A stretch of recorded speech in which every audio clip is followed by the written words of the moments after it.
TB के मरीज आते हैं उनको इतनी सारी दवाई क्यों लिखी जाती है और 10 महीने क्यों दवा चलती है? Good question. Anti tubercular treatment में 4-5 दवाएं क्यों देते हैं, पहला सवाल है।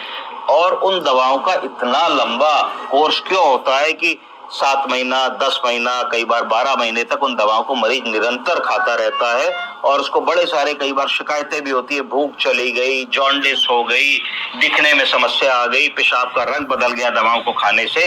तो ऐसा क्यों हम लोग करते हैं और कौन कौन सी दवाएं देते हैं? तो समझिए, टीबी एक ऐसी बीमारी है जो बहुत सारे विकसित देशों में अब नहीं होती, पर अनफॉर्चुनेटली हमारे देश में अभी ट्यूबरकुलोसिस की बीमारी होती है। टीबी की बीमारी को डील करने के लिए, हमको डायग्नोज करने के लिए सबसे पहले माइकोबैक्टीरियम ट्यूबरकुलाई को आइसोलेट करना होता है, बॉडी में समझना होता है कि टीबी का इन्फेक्शन है कि नहीं है। उसको पता करने के लिए कई सारी जांचें होती है। अगर हम फेफड़े की टीबी सस्पेक्ट कर रहे होते हैं तो हम बलगम में टीबी का बैक्टीरिया देख लेते हैं, उस जांच को लिखते हैं स्पूटम फॉर एएफबी।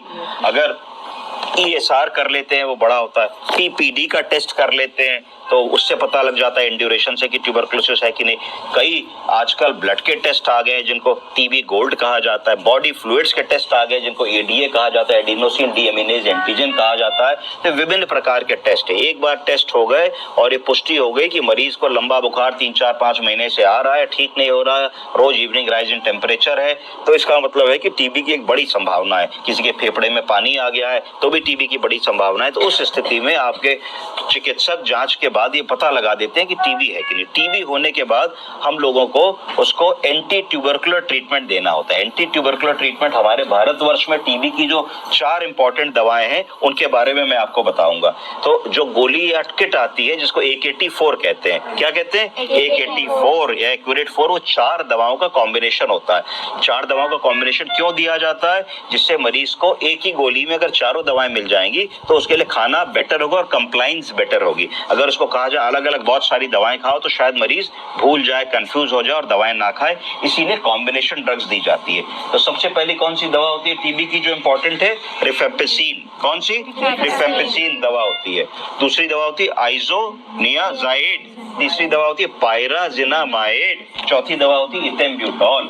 ये 4 दवाएं होती है टीबी की जो हम लोगों को मरीज को देनी होती है। इन चारों दवाओं का एक फिक्स्ड कॉम्बिनेशन होता है। तो अगर हम एक्यूरेट 4 गोली की बात करें जो कॉम्बिनेशन ड्रग आती है तो उसमें जो रिफेम्पिसिन है वो 150 मिलीग्राम होती है। कितनी होती है? 150 मिलीग्राम। आइसोनियाजाइड 75 मिलीग्राम होती है, पायराजिनामाइड 400 मिलीग्राम होती है और इथेम्ब्यूटॉल 275 मिलीग्राम होती है। अब टीबी के इलाज को आसान बनाने के लिए हम लोगों ने ऐसा कर दिया कि अगर 35 किलो से कम वजन है तो यही खुराक देंगे, ठीक है। 35 किलो से कम वजन में हमने एक फिक्स्ड खुराक बना ली, वो देंगे। और अगर 35 से 45 किलो वजन है तो दूसरी खुराक देंगे।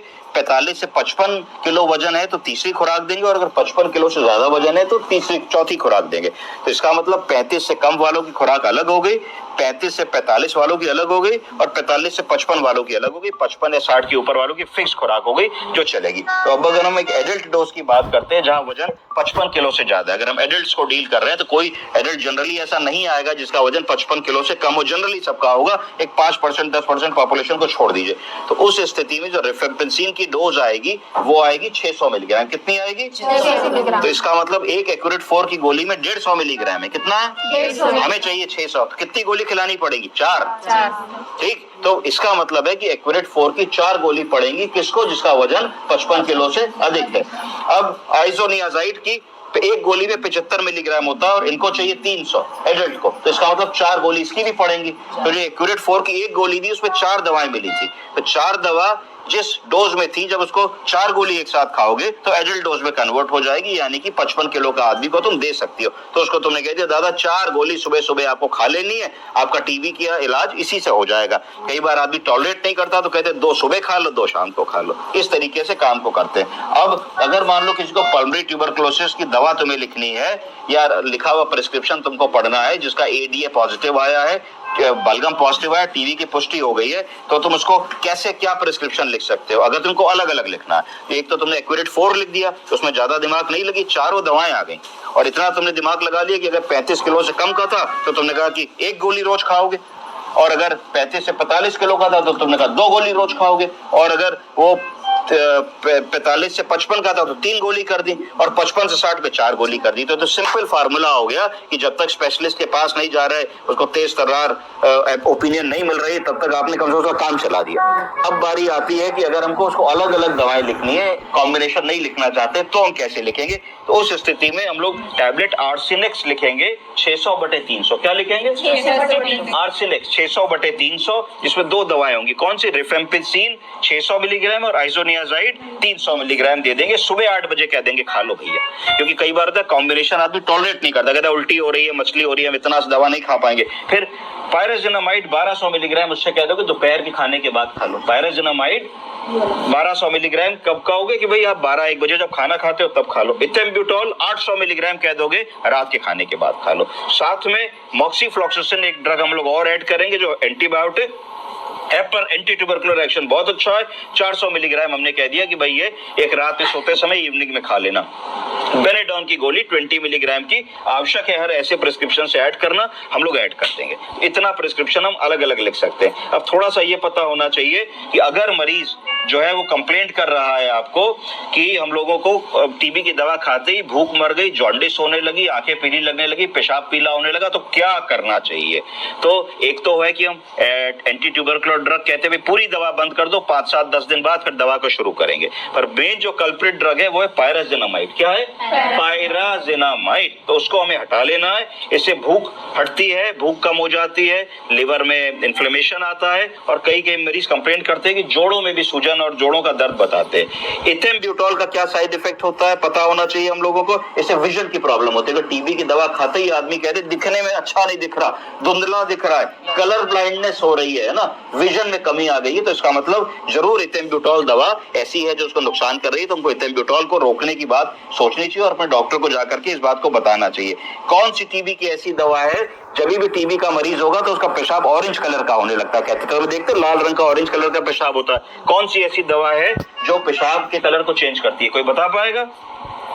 रिफेम्पिसिन। ठीक है, तो रिफेम्पिसिन एक ऐसी दवा है जो खाली पेशाब का ही कलर नहीं, कई बार सलाइवा का कलर, पसीने का कलर, दांत का कलर और आंसू निकलेंगे उनका कलर रेड ऑरेंज करने की क्षमता रखती है। इतनी चीजें मोटी मोटी हम लोगों को एज नर्सिंग ऑफिसर्स ट्यूबरकुलोसिस के ट्रीटमेंट और ट्यूबरकुलोसिस की दवाओं के बारे में पता होनी चाहिए। अब बारी आई कि लंबा इलाज क्यों चलता है? लंबा इलाज इसलिए चलता है क्योंकि माइकोबैक्टीरियम ट्यूबरकुलाई जब शरीर में एक बार घर कर जाता है तो वो बहुत तेजी से उसका कॉलोनी काउंट बढ़ने लगता है और बहुत तेजी से हमारे शरीर में नुकसान पहुंचाने लगता है और बॉडी के टिश्यू को डैमेज करने लगता है। तो उसको जब तक संपूर्ण इलाज नहीं दोगी, इरेडिकेट नहीं करोगी, जब तक उस बैक्टीरिया के काउंट को 0 बॉडी से नहीं करोगी, तब तक तुम्हें आराम नहीं मिलेगा। इसलिए WHO और कई सारी ऐसी एजेंसीज द्वारा ट्रीटमेंट प्रोटोकॉल्स बनाए गए कि इस टीबी में 6 महीने चलेगा, इस टीबी में 9 महीने चलेगा, इस टीबी में बोन टीबी बड़ी जटिल टीबी है तो 12 महीने चलेगा। एक और प्रकार की टीबी होती है इसको MDR कहते हैं, मल्टीपल ड्रग रेजिस्टेंट ट्यूबरकुलोसिस,